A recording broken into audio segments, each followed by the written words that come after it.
Hello दोस्तों, नमस्कार। मेरा नाम है आशुतोष सेमवाल और स्वागत है आपका मेरे YouTube चैनल ज्ञान दर्शन ब्लॉग्स में।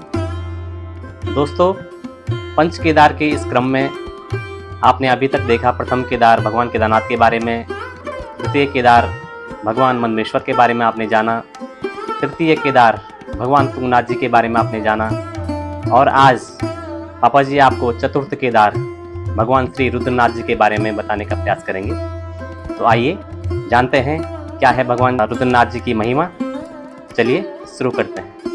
ओम शंभो महेश करुणामय शूलपाणे गौरीपते पशुपते पशुपाशनाशिन काशीपते करुणया जगदे तदेको लिंगात्मकं हरचराचर विश्वरूपिन। सज्जनों, आज मेरा विषय रुद्रनाथ के बारे में है। जो चतुर्थ केदार हैं रुद्रनाथ, उनके विषय में आज आपको थोड़ा ज्ञान दूंगा। कहा गया है केदारम मध्यमम तुंगम तथा रुद्रालयम प्रियम कल्पकम च महादेवी सर्वपाप प्रणाशनम। भगवान शंकर माता पार्वती से कहते हैं, हे पार्वती, केदारखंड में मैं लिंग रूप में 5 स्थानों पर प्रकट हुआ हूँ। केदारम मध्यमम तुंगम तथा रुद्रालयम कल्पकम च महादेवी सर्वपाप प्रणाशनम। प्रथम मैं केदारनाथ में प्रकट हुआ हूँ, दूसरा स्थान मेरा मधमेश्वर है, वहाँ मैं प्रकट हुआ हूँ, तीसरा स्थान मेरा तुंगनाथ है, वहाँ मैं प्रकट हुआ हूँ, चौथा स्थान मेरा रुद्रनाथ है और 5वां स्थान मेरा कल्पेश्वर नाथ है। कहा गया है अधो मार्गेण देवेशी मनमुखम तु महालये। भगवान शंकर पार्वती जी से कहते हैं, हे देवेशी, मैं अधो मार्ग से भूमिगत होकर के वहाँ रुद्रनाथ में प्रकट हुआ हूँ। मेरा जो मुखमंडल है रुद्रनाथ में प्रकट हुआ है। इस प्रकार से केदारखंड में पंच केदारों का ये क्षेत्र है, बड़ा ही मोक्षदायी क्षेत्र है। यहाँ पर भगवान 5 स्थानों में लिंग रूप में प्रकट हुए और पांडवों को दर्शन देने के लिए इन स्थानों पर प्रकट हुए। केदारनाथ में उनका पृष्ठभाग है और मधमेश्वर में उनका नाभि स्थल है, तुंगनाथ में उनका वक्षस्थल है और भुजाएं हैं और रुद्रनाथ में उनका मुखमंडल है और कल्पेश्वर नाथ में उनका जटाजूट है। इस प्रकार से पांडव इन 5 स्थानों से होकर के जब गए तो उसके बाद उनको शिवलोक की प्राप्ति हो गई। ये जो रुद्रनाथ है ये अपने में एक दिव्य धाम है, भगवान शंकर का दिव्य स्थान है। यहाँ पर भगवान शंकर का मुखमंडल है।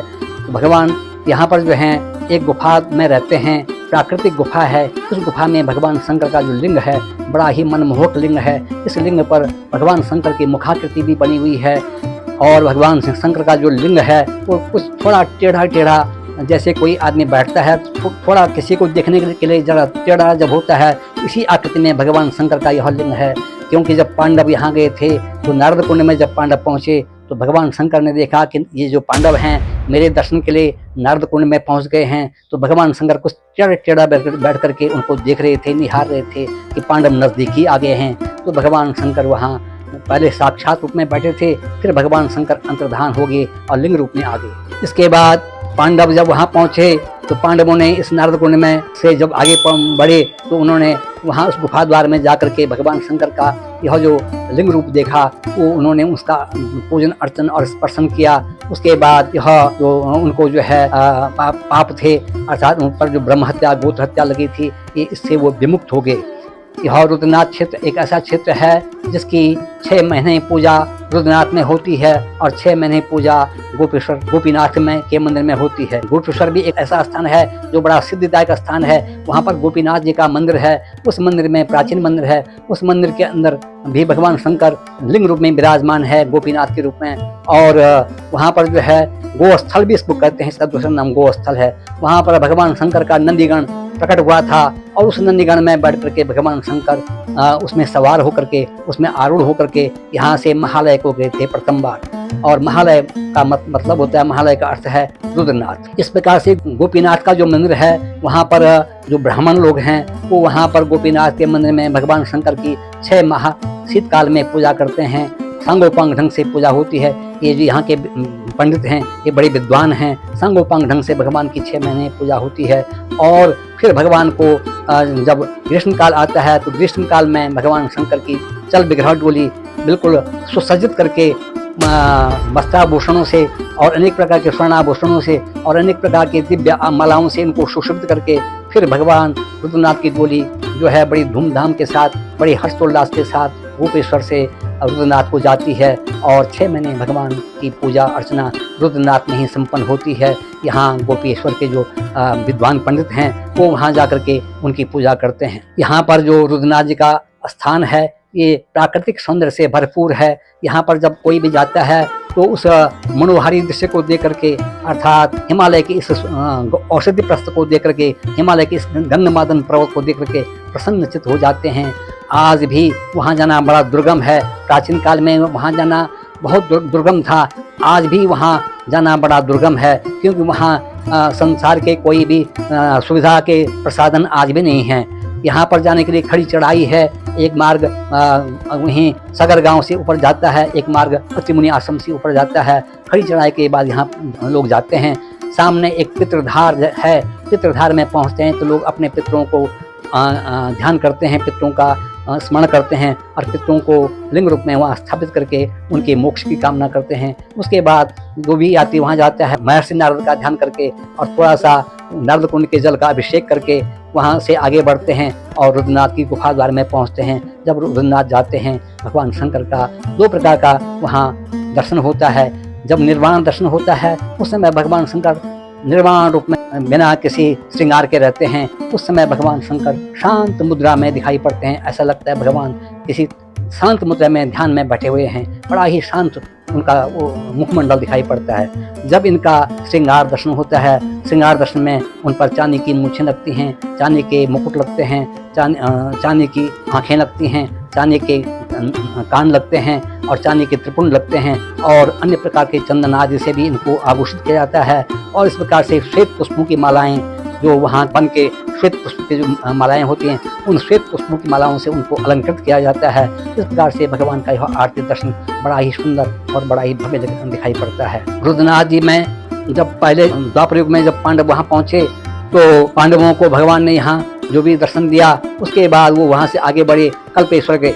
इसके बाद यहाँ पर जो भी व्यक्ति आज भी जाता है तो जाने के बाद वहाँ देखता है कि वहाँ एक बैतरणी कुंड है। उस बैतरणी कुंड में जब जो लोग जाते हैं वहाँ उस बैतरणी कुंड में अवगाहन करके और वहाँ अपने पितरों का पिंड दान करते हैं, तर्पण करते हैं और उनके पिंड दान करने से, तर्पण करने से उनके पितरों को मोक्ष की प्राप्ति होती है। इस प्रकार से यह एक दिव्य धाम है।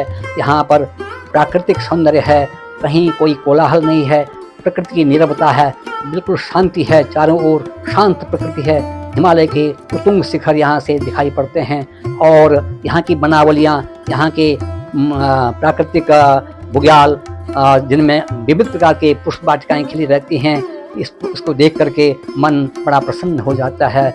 आज भी वहाँ जाना बड़ा कष्टप्रद है, लेकिन श्रद्धा भाव से जब कोई वहाँ जाता है और भगवान के दर्शन करता है तो धन्य धन्य हो जाता है। यहाँ पर बैतरणी कुंड का बहुत बड़ा महत्व है। वहाँ पर दर्शन पूजन करने से, पिंडदान करने से पितरों को मोक्ष होता है। इस प्रकार से पांडव प्राचीन काल में द्वापर युग में यहाँ गए और यहाँ से आगे फिर वो अपने स्वर्गारोहण की यात्रा में आगे बढ़े। ये बड़ा ही दिव्य धाम है। तत्र बैतरणी श्रेष्ठा पितृणाम तारिणीं सरित तत्र पिंड प्रदानेन गया कोटि फलम लभेत रम्यम शिव मुखम तत्र सर्वाभरण भूषितम। ऐसा केदारखंड में महर्षि वेदव्यास जी लिखते हैं। इदम प्रियतरम स्थानम मम अस्तेव न संशयः अतः समग्र भावेन पार्वत्या च गणेशः निवस्थामि सदा देवा युष्माकं प्रीति कारणात् अस्मात् स्थानान् कुत्रापि स्थानम प्रियतरम मम। आगे भी वो लिखते हैं अधो मार्गेण देवेशी मनमुखम तु महाले आगतम मुक्तिदम लोके ये शिव दर्शन कारणः ते मुक्ता सर्व पापेभ्यो ज्ञान कंचुक संवृतः लीना मदीये देहेतु भविष्यन्ते मानव। आगे भी लिखते हैं केदार मंडलम ख्यातम भूम्यस्ताद् भिन्नकम स्थलम केदार मंडलम यावत् तावदन्तः पुरम स्मतम श्री शिवस्य महाभागा क्रीड़ा स्थान मदम परम। आगे भी लिखते हैं केदार मंडले यत्र साकल्येन स्थितिर्मम अस्यास्तु दर्शनादेव मुक्तो भवते मानुष। इस प्रकार से अनेक प्रकार से वेद व्यास जी ने इस स्थान की स्तुति की है, इस स्थान की महिमा बताई है और यह स्थान अपने में बड़ा ही मुक्ति को देने वाला, शिवलोक को देने वाला स्थान है। सज्जनों, इस स्थान की महिमा वेदों में, पुराणों में बहुत सुंदर वर्णित है। यहाँ आकर के व्यक्ति धन्य धन्य हो जाता है। एक बार मैं भी इस स्थान में गया हूँ, मैंने भी वहाँ भगवान शंकर के इस दिव्य दर्शन को जब किया, मैं भी धन्य धन्य हो गया वहाँ की प्राकृतिक सौंदर्य को देख करके भी। और यहाँ जब भगवान शंकर गोपीनाथ के मंदिर से ऊपर जब डोली में जाते हैं तो बड़ा ही उत्सव होता है। और जब भगवान शंकर ग्रीष्मकाल में तो वहाँ ऊपर रुद्रनाथ में पूजे जाते हैं, और जब ग्रीष्मकाल के बाद शीतकाल होता है, शीतकाल में फिर बड़े उत्सव के साथ में लोग आते हैं और भगवान की डोली में उनके चल विग्रहों को रख करके और सुसज्जित करके भगवान फिर बड़े हर्षोल्लास के साथ में 6 महीने शीतकाल में गोपीनाथ के मंदिर गोपीश्वर में इनकी पूजा होती है। ये बड़ा ही भव्य उत्सव होता है। और यहाँ जो वहाँ के विद्वान पंडित हैं, वो विद्वान पंडित बड़ी भव्यता से, बड़ी सुंदरता से इनकी पूजा अर्चना करते हैं। और जो भी यात्रीगण वहाँ जाते हैं गोपीनाथ के मंदिर में भी, वो वहाँ देख करके मंत्रमुग्ध हो जाते हैं। और जब कोई यात्री रुद्रनाथ जाता है, वहाँ जाकर के देख करके हिमालय के इस दृश्य को देख करके भगवान का यह दिव्य स्वरूप देख करके धन्य धन्य हो जाता है। बोलिए भगवान रुद्रनाथ जी की जय। तो दोस्तों, ये थी कुछ जानकारियां भगवान रुद्रनाथ जी के बारे में, जो कि पंच केदार में से चतुर्थ केदार हैं। आशा करता हूं आपको ये ब्लॉग अच्छा लगा होगा। अगर आपको ये जानकारियां अच्छी लग रही हैं तो हमारे चैनल को लाइक कीजिए, सब्सक्राइब कीजिए, शेयर कीजिए और अपने कमेंट्स कीजिए, ताकि हम ऐसे ब्लॉग बनाने के लिए मोटिवेट हों। तो दोस्तों, मैं भगवान रुद्रनाथ से आपके कुशल आरोग्य स्वास्थ्य की कामना करता हूं। इन्हीं शुभकामनाओं के साथ मिलते हैं आपसे एक नई ब्लॉग में। तब तक के लिए अपना खूब सारा ध्यान रखिए। प्रणाम।